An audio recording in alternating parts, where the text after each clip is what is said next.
Difficulties of barter system. Barter system के ये जो मेन 5 डिफिकल्टीज है, इनको देखिएगा कौन कौन से डिफिकल्टीज हैं। पहला था लैक ऑफ कोइंसिडेंस। कोइंसिडेंस का मतलब होता है संयोग। संयोग का अभाव था, जो आपको चाहिए था उसका अभाव था। संयोग मतलब समझते हैं, कभी आप रास्ते से जा रहे हैं, ठीक है, और जिस व्यक्ति के पास आप जा रहे थे वो रास्ते में ही आपको मिल गया। कहता देखिए मेरा संयोग कितना अच्छा है कि आप यहीं पर मिल गया रास्ते में। कोइंसिडेंस, समझ आ गया ना। तो ये हमेशा होता है क्या? कोइंसिडेंस नहीं होता है। तो ये देखो बार्टर सिस्टम में क्या था? कोइंसिडेंस का अभाव था, संयोग का अभाव था। मतलब क्या होता है सर इसमें? आप मतलब पहले मीनिंग की बात करते हैं, ठीक है ना। बाबू मान लेते हैं, जैसे अभी ऊपर एग्जांपल दिए कि आपके पास राइस है, एक व्यक्ति के पास राइस है। राइस समझते हैं ना? यस सर, चावल होता है। और इस व्यक्ति के पास व्हीट है, इसके पास व्हीट है। अब ये एक्सचेंज तभी होता जब कोइंसिडेंस होता। कोइंसिडेंस समझो। अब एक्सचेंज तब होगा जब इसको किसकी रिक्वायरमेंट हो जाए, मालूम है?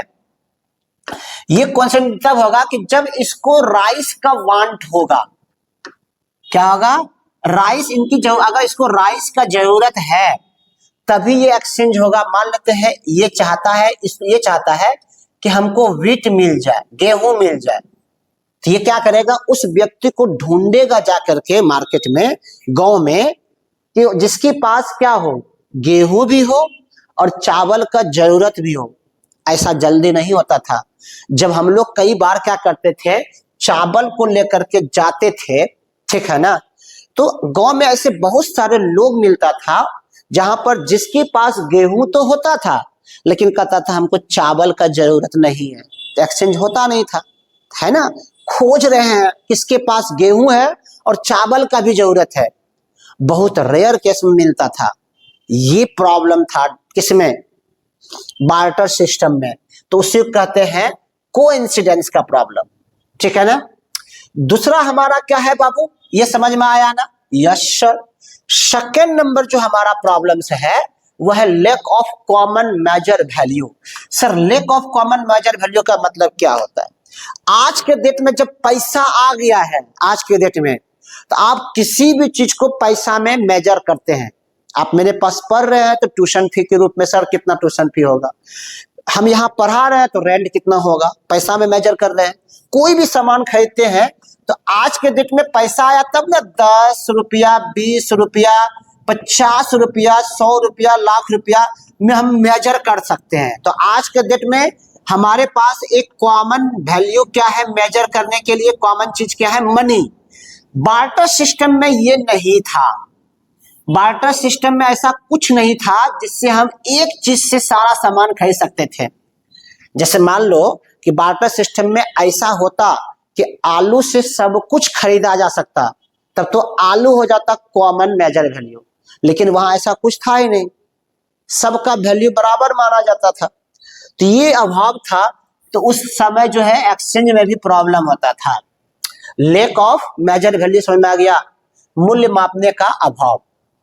थर्ड नंबर में है lack of standard for deferred payment. Sir ये डेफर्ड पेमेंट का क्या मतलब होता है? बाबू बार्टर सिस्टम में आपको उधार नहीं मिलता था। आप किसी से सामान बोरो नहीं कर सकते थे, ठीक है। इस समय बोरो नहीं मिलता था, उधार नहीं मिलता था। क्यों? आप खुद सोच के देखो। उस समय फ्यूचर पेमेंट, बार्टर सिस्टम का मतलब हो गया फ्यूचर पेमेंट की सुविधा, जो कि बार्टर सिस्टम में नहीं था। बार्टर सिस्टम विनिमय प्रणाली में नहीं था। आप खुद सोच के देखो। आप हमको बोल रहे हैं कि सर हमको पढ़ा दीजिए, चलो हम तो पढ़ा सकते हैं, एग्जांपल समझना। हम आपको बोल रहे हैं कि सर, आप हमसे बोल रहे हैं सर हमें पढ़ा दीजिए, 2 महीना के बाद हम आपको आलू दे देंगे। हम बोले क्या करेंगे आलू यार, 2 महीना के बाद मेरे घर में दुनिया भर आलू रहेगा, तो हम आपका आलू लेके क्या करेंगे? नहीं पढ़ाएंगे, ऐसा नहीं करेंगे। समझ में आ गया ना? बार्टर सिस्टम में भी नहीं करते। चलो, तो यहां समझ में आ गया। तो कहने का मीनिंग हो गया कि भाई बाबू आप हमको ये कह रहे हैं कि 2 महीना के बाद आलू देंगे, तो हमको तो आलू उस समय रहेगा ही, हम आपका आलू लेके क्या करेंगे। तो उस समय उधार दिक्कत हो जाता था, नहीं देता था, देना चाहता था।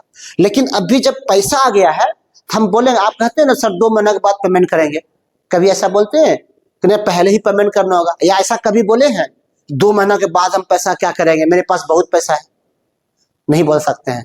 तो उस समय स्टैंडर्ड डेफर्ड पेमेंट नहीं था, कारण भी था ना, उस समय स्टोर करने का सुविधा नहीं था, खराब होने का चांसेस था, जो भी है।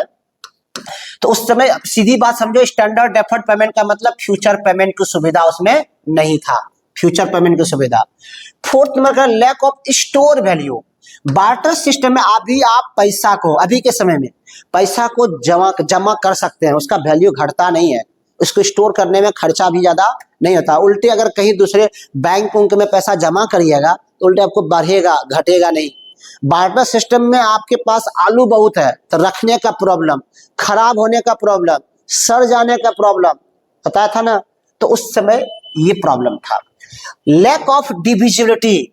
बार्टर सिस्टम में आप डिवीजन नहीं कर सकते थे। डिवीजन नहीं कर सकने का क्या मतलब हो गया, डिवीजन मतलब मान लेते हैं कि आपके पास, ठीक ना, कौ है, कौन आपके पास मान लेते हैं ऑक्स है, ठीक ना। अब ये बताओ आपके पास ऑक्स है और आपको चाहिए किसी से आलू, अब आपके पास है क्या, ऑक्स है, एनिमल्स है, कोई भी एनिमल्स ले लो, एनिमल्स है और आपको चाहिए क्या, आलू। अब बताओ एक्सचेंज करिएगा तो आपको तो कौ देना पड़ेगा, आलू चाहिए आपको मान लेते हैं 5 kg, तो इसके लिए आपको पूरा का पूरा ऑक्स देना पड़ेगा, बैल, पूरा का पूरा एनिमल्स देना पड़ेगा। अब बताओ लेना है 5 किलो आलू, देना क्या पड़ेगा, पूरा का पूरा एनिमल्स। ऐसा नहीं है ना टंगरी काट काट के दे देंगे, ऐसा नहीं कर सकते हैं ना। तो अगर आप इसको डिवीजन करिएगा, कौ को या ऑक्स को काट दीजिएगा तो उसका क्या हो जाएगा, उसका यूटिलिटी घट जाएगा, खत्म हो जाएगा, उसका कहानी खत्म हो जाएगा। समझ में आ गया। तो उस समय डिवीजन पॉसिबल नहीं था। ये था हम लोगों का किसका, देखो बाबू यही चीज आपको यहाँ पर सारा चीज लिख के समझाए हैं। लैक ऑफ डबल कोइंसिडेंस का मतलब वही हो गया बाबू, ठीक है ना। तो चलते हैं, इसको आप पढ़ लेना, सारा चीज बढ़िया से बता दिए हैं।